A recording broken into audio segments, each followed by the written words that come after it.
Hi hello friends, welcome to my YouTube channel. ಇವತ್ತಿನ ವಿಡಿಯೋದಲ್ಲಿ ಮಸಾಲೆನ ರುಬ್ಬಿ ಸಖತ್ ಟೇಸ್ಟಿಯಾಗಿರುವಂತಹ ವೆಜ್ ಪುಲಾವ್ನ ಯಾವ ರೀತಿ ಮಾಡ್ಕೊಳ್ಳೋದು ಅಂತ ತಿಳಿಸ್ಕೊಡ್ತಾ ಇದ್ದೀನಿ. ಈ ಪುಲಾವ್ನ ನೀವು ಒಂದ್ಸಲಿ ಟೇಸ್ಟ್ ಮಾಡಿದ್ರಿ ಅಂತ ಹೇಳಿದ್ರೆ ಪದೇ ಪದೇ ಮಾಡ್ಕೊಳ್ತಾನೆ ಇರ್ತೀರಾ, ಅಷ್ಟು ಸೂಪರ್ ಆಗಿರುತ್ತೆ. ಈ ಪುಲಾವ್ ರೆಸಿಪಿ ಅಂತೂ ನನ್ನ ಫೇವ್ರೆಟ್, ಸೇಮ್ ವೆಜ್ ಬಿರಿಯಾನಿ ಥರನೇ ಟೇಸ್ಟ್ ಕೊಡುತ್ತೆ. ಬನ್ನಿ ಯಾವ ರೀತಿ ಈ ವೆಜಿಟೇಬಲ್ ಪುಲಾವ್ನ ಮಾಡ್ಕೊಳ್ಳೋದು ಅಂತ ನೋಡೋಣ. ಈ ವೆಜಿಟೇಬಲ್ ಪುಲಾವ್ನ ಮಾಡ್ಕೊಳ್ಳೋದಕ್ಕೆ ನಾನಿಲ್ಲಿ ಮೊದಲು ಒಂದು ಫ್ರೈಯಿಂಗ್ ಪ್ಯಾನ್ 2 ಟೀ ಸ್ಪೂನ್ ಆಗೋಷ್ಟು ಎಣ್ಣೆನ ಸೇರಿಸ್ಕೊಳ್ತಾ ಇದ್ದೀನಿ. ಗ್ಯಾಸ್ ಸ್ಟವ್ನ ಲೋ ಫ್ಲೇಮಲ್ಲಿಟ್ಟು 2 ಇಂಚ್ ಆಗುವಷ್ಟು ದಾಲ್ಚಿನ್ನಿ, 5 ರಿಂದ 6 ಕಾಳುಮೆಣಸು, 1 ಪುಲಾವ್ ಎಲೆ, 2 ಏಲಕ್ಕಿ, ಅರ್ಧ ಅನಾನಸ್ ಹೂವು, 2 ಸ್ಟಾರ್ ಫ್ಲವರ್, 1 ಮರಾಠಿ ಮೊಗ್ಗು, 1 ಟೀ ಸ್ಪೂನ್ ಆಗುವಷ್ಟು ಕಸೂರಿ ಮೆಂತ್ಯ, 1 ಟೀ ಸ್ಪೂನ್ ಆಗುವಷ್ಟು ಸೋಂಪು,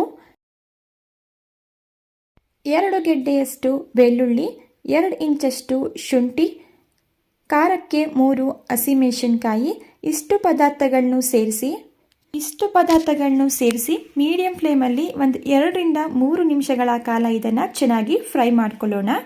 ನೆಕ್ಸ್ಟ್ ಇದಕ್ಕೆ ಕಟ್ ಮಾಡಿಟ್ಕೊಂಡಿರುವಂತಹ ಅರ್ಧ ಈರುಳ್ಳಿ, ಕಟ್ ಮಾಡಿಟ್ಕೊಂಡಿರುವಂತಹ 1 ಟೊಮೆಟೊ, ಹಾಗೆ ಇದ್ರ ಜೊತೆಗೆ 2 ಟೇಬಲ್ ಸ್ಪೂನ್ ಆಗುವಷ್ಟು ಧನಿಯಾ ಕಾಳನ್ನು ಸೇರಿಸ್ಕೊಂಡು ಮೀಡಿಯಂ ಫ್ಲೇಮಲ್ಲಿಯೇ ಇದು ಗಮ್ಮಂತ ಆರೋಮ ಬರಬೇಕು, ಅಲ್ಲಿವರೆಗೂ ಇದನ್ನು ಚೆನ್ನಾಗಿ ಫ್ರೈ ಮಾಡ್ಕೊಳ್ಳೋಣ. ಧನಿಯಾನ ನಾವು ಈರುಳ್ಳಿ ಹಾಗೂ ಟೊಮೊಟೊ ಜೊತೆಲೇ ಸೇರಿಸ್ಕೋಬೇಕು, ಯಾಕಂದರೆ ಮೊದಲೇ ಧನಿಯನ್ನ ಸೇರಿಸಿ ಧನಿಯಾ ಏನಾದ್ರು ಜಾಸ್ತಿ ಫ್ರೈ ಆಗಿ ಸೀದೋದ್ರೆ ಪಲಾವ್ ಅನ್ನೋದು ಕಹಿ ಬಂದ್ಬಿಡುತ್ತೆ. ಆದ್ದರಿಂದ 3 ರಿಂದ 4 ನಿಮಿಷ ಗಮ್ಮಂತ ಆರೋಮ ಬರೋವರೆಗೂ ಫ್ರೈ ಮಾಡಿಕೊಂಡು ನಂತರ ಇದಕ್ಕೆ 2 ಟೇಬಲ್ ಸ್ಪೂನ್ ಆಗುವಷ್ಟು ಹಸಿ ತೆಂಗಿನಕಾಯಿ ತುರಿನ ಸೇರಿಸ್ಕೊಂಡು ಇದನ್ನು ಸಹ 1 ನಿಮಿಷ ಚೆನ್ನಾಗಿ ಫ್ರೈ ಮಾಡ್ಕೊಳ್ಳೋಣ.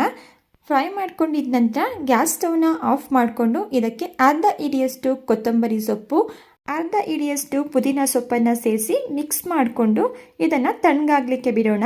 ಗ್ಯಾಸ್ ಸ್ಟವ್ನ ಆಫ್ ಮಾಡಿಕೊಂಡು ಪುದೀನ ಹಾಗೂ ಕೊತ್ತಂಬರಿ ಸೊಪ್ಪನ್ನು ಸೇರಿಸ್ಕೊಂಡ್ರೆ ಸಾಕು. ಪಾತ್ರೆ ಬಿಸಿಗೆನೆ ಪುದೀನ ಹಾಗೂ ಕೊತ್ತಂಬರಿ ಸೊಪ್ಪು ಸಾಫ್ಟ್ ಆಗಿಬಿಡುತ್ತೆ.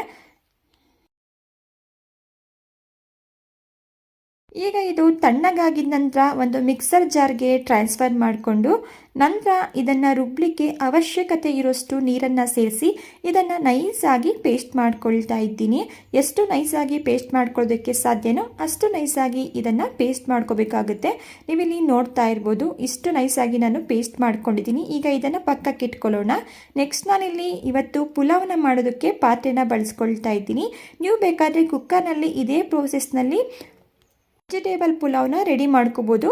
ಮೊದಲು ನಾನಿಲ್ಲಿ ಒಂದು ಪಾತ್ರನ ಇಟ್ಕೊಂಡು ಪಾತ್ರೆ ಬಿಸಿಯಾಗಿದ ನಂತರ 2 ಟೇಬಲ್ ಸ್ಪೂನ್ ಆಗೋಷ್ಟು ಎಣ್ಣೆ, 2 ಟೇಬಲ್ ಸ್ಪೂನ್ ಆಗೋಷ್ಟು ತುಪ್ಪ, ಇದಕ್ಕೆ ನಾನಿಲ್ಲಿ ಜಸ್ಟ್ ಒಂದೇ ಒಂದು ಪುಲಾವ್ ಎಲೆನ ಸೇರಿಸ್ಕೊಳ್ತಾ ಇದ್ದೀನಿ. ಆಲ್ರೆಡಿ ನಾನು ಮಸಾಲೆನ ಫ್ರೈ ಮಾಡೋದಕ್ಕೆ ಗರಂ ಮಸಾಲ ಸ್ಪೈಸಸ್ನೆಲ್ಲ ಸೇರಿಸಿದ್ದೀನಿ. ಆದ್ದರಿಂದ ನಾನಿಲ್ಲಿ ಜಸ್ಟ್ ಒಂದು ಪುಲಾವ್ ಎಲೆನ ಸೇರಿಸ್ಕೊಳ್ತಾ ಇದ್ದೀನಿ. ಪುಲಾವ್ ಎಲೆನ ಸೇರಿಸ್ಕೊಂಡಿದ ನಂತರ ಇದ್ರ ಜೊತೆಗೆ ಸ್ಲೈಸ್ ಆಗಿ ಕಟ್ ಮಾಡಿಟ್ಕೊಂಡಿರುವಂತಹ 1 ಈರುಳ್ಳಿನ ಸೇರಿಸಿ ಈರುಳ್ಳಿ ಸಾಫ್ಟಾಗಿ ಕಲರ್ ಚೇಂಜ್ ಆಗಬೇಕು, ಅಲ್ಲಿವರೆಗೂ ಇದನ್ನು ಫ್ರೈ ಮಾಡ್ಕೊಳ್ಳೋಣ. ನೋಡಿ, ಈಗ ಈರುಳ್ಳಿ ಕೂಡ ಸಾಫ್ಟಾಗಿ ಕಲರ್ ಚೇಂಜ್ ಆಗಿದೆ. ಇಷ್ಟು ಆದರೆ ಸಾಕು. ನಂತರ ಇದಕ್ಕೆ ನಾನು ವೆಜಿಟೇಬಲ್ಸ್ನ ಆ್ಯಡ್ ಮಾಡ್ಕೊಳ್ತಾ ಇದ್ದೀನಿ. ನಾನಿಲ್ಲಿ ಕ್ಯಾರೆಟ್, ಬೀನ್ಸ್ ಹಾಗೂ ಬಟಾಣಿ, ಹೂಕೋಸನ್ನ ಸೇರಿಸ್ಕೊಳ್ತಾ ಇದ್ದೀನಿ. ನಿಮಗೆ ಎಷ್ಟು ವೆಜಿಟೇಬಲ್ಸ್ ಬೇಕು ಹಾಗೆ ಯಾವ್ಯಾವ ವೆಜಿಟೇಬಲ್ಸ್ ಬೇಕು ಅಷ್ಟನ್ನು ನೋಡಿ ನೀವು ಸೇರಿಸ್ಕೋಬೋದು. ನಂತರ ಇದಕ್ಕೆ ಸ್ವಲ್ಪ ಅರಿಶಿಣದ ಪುಡಿ, ರುಚಿಗೆ ತಕ್ಕಷ್ಟು ಉಪ್ಪನ್ನು ಸೇರಿಸಿ ಹೈ ಫ್ಲೇಮಲ್ಲಿ 3 ರಿಂದ 4 ನಿಮಿಷಗಳ ಕಾಲ ವೆಜಿಟೇಬಲ್ಸ್ನ ಚೆನ್ನಾಗಿ ಫ್ರೈ ಮಾಡ್ಕೊಳ್ತಾ ಇದ್ದೀನಿ. ಈ ರೀತಿ ಉಪ್ಪನ್ನು ಈಗಲೇ ಸೇರಿಸಿ ಫ್ರೈ ಮಾಡ್ಕೊಳ್ಳೋದ್ರಿಂದ ತರಕಾರಿ ಕೂಡ ಬೇಗನೆ ಬೆಂದ್ಕೊಳ್ಳುತ್ತೆ. ಆದ್ದರಿಂದ ನಾನು ಉಪ್ಪನ್ನು ಈಗಲೇ ಸೇರಿಸ್ಕೊಳ್ತಾ ಇದ್ದೀನಿ. ನೋಡಿ, ಈಗ 4 ರಿಂದ 5 ನಿಮಿಷಗಳ ಕಾಲ ಚೆನ್ನಾಗಿ ವೆಜಿಟೇಬಲ್ಸ್ನ ಫ್ರೈ ಮಾಡಿಕೊಂಡು ನಂತರ ಇದಕ್ಕೆ ನಾವು ರುಬ್ಬಿಟ್ಕೊಂಡಿರುವಂತಹ ಮಸಾಲ ಪೇಸ್ಟ್ನ ಸೇರಿಸ್ಕೊಳ್ತಾ ಇದ್ದೀನಿ. ಮಸಾಲೆನ ಸೇರಿಸಿದ ನಂತರ ಒಂದು 2 ನಿಮಿಷ ಇದನ್ನು ಚೆನ್ನಾಗಿ ಎಣ್ಣೆ ಬಿಡೋವರೆಗೂ ಫ್ರೈ ಮಾಡ್ಕೋಬೇಕಾಗುತ್ತೆ. ಜಾಸ್ತಿ ಫ್ರೈ ಮಾಡೋ ಅವಶ್ಯಕತೆ ಇಲ್ಲ, ಯಾಕಂದರೆ ನಾವು ಆಲ್ರೆಡಿ ಎಲ್ಲ ಪದಾರ್ಥಗಳನ್ನ ಹುರಿದು ರುಬ್ಕೊಂಡಿರೋದ್ರಿಂದ 2 ನಿಮಿಷಗಳ ಕಾಲ ಎಣ್ಣೆ ಬಿಡೋವರೆಗೂ ಇದನ್ನು ಫ್ರೈ ಮಾಡಿಕೊಂಡ್ರೆ ಸಾಕು. ಈಗ ಮಸಾಲ ಕೂಡ ಬೆಂದು ಎಣ್ಣೆ ರಿಲೀಸ್ ಆಗ್ತಿದೆ. ಈ ಟೈಮಲ್ಲಿ ನಾನು ಅಕ್ಕಿಯ 2ರಷ್ಟು ನೀರನ್ನು ಸೇರಿಸ್ಕೊಳ್ತಾ ಇದ್ದೀನಿ. ನಾನಿಲ್ಲಿ 2 ಕಪ್ ಆಗುವಷ್ಟು ಅಕ್ಕಿನ ತಗೊಂಡಿದ್ದೆ. ಅದೇ ಕಪ್ನಲ್ಲಿ ಅಳತೆ ಮಾಡಿಕೊಂಡು 4 ಕಪ್ ಆಗುವಷ್ಟು ನೀರನ್ನು ಸೇರಿಸಿ ಒಮ್ಮೆ ಇದನ್ನು ಮಿಕ್ಸ್ ಮಾಡಿಕೊಂಡು ಒಂದು ಪ್ಲೇಟನ್ನು ಕ್ಲೋಸ್ ಮಾಡಿ ಚೆನ್ನಾಗಿ ನೀರನ್ನು ಕುದಿಲಿಕ್ಕೆ ಬಿಡ್ತಾ ಇದ್ದೀನಿ. ಈಗ ನೀವೇ ಇಲ್ಲಿ ನೋಡ್ಬೋದು, ನೀರು ಕೂಡ ಚೆನ್ನಾಗಿ ಕುದೀತಾ ಇದೆ. ಈ ಟೈಮಲ್ಲಿ ನಾನು ವಾಶ್ ಮಾಡಿ 10 ನಿಮಿಷಗಳ ಕಾಲ ನೆನೆಸಿಟ್ಕೊಂಡಿರುವಂತಹ ಅಕ್ಕಿನ ಸೇರಿಸ್ಕೊಂಡು ಮಿಕ್ಸ್ ಮಾಡ್ಕೊಳ್ತಾ ಇದ್ದೀನಿ. ಮಿಕ್ಸ್ ಮಾಡ್ಕೊಂಡಿದ್ದ ನಂತರ ಈ ಟೈಮಲ್ಲಿ ಉಪ್ಪೇನಾದರೂ ಕಮ್ಮಿ ಆಗಿದ್ರೆ ನೋಡಿ ಅಡ್ಜಸ್ಟ್ ಮಾಡ್ಕೊಳ್ಳಿ. ಅಕ್ಕಿನ ಸೇರಿಸ್ಕೊಂಡಿದ್ದ ನಂತರ ಮಿಕ್ಸ್ ಮಾಡಿಕೊಂಡು ಒಂದು ಲಿಡ್ಡನ್ನು ಕ್ಲೋಸ್ ಮಾಡಿ ಮಧ್ಯದಲ್ಲಿ ಇದನ್ನು ತಿರುಗಿಸ್ಕೊಳ್ತಾ 80% ಅಷ್ಟು ಅಕ್ಕಿ ಚೆನ್ನಾಗಿ ಬೆಂದ್ಕೋಬೇಕು.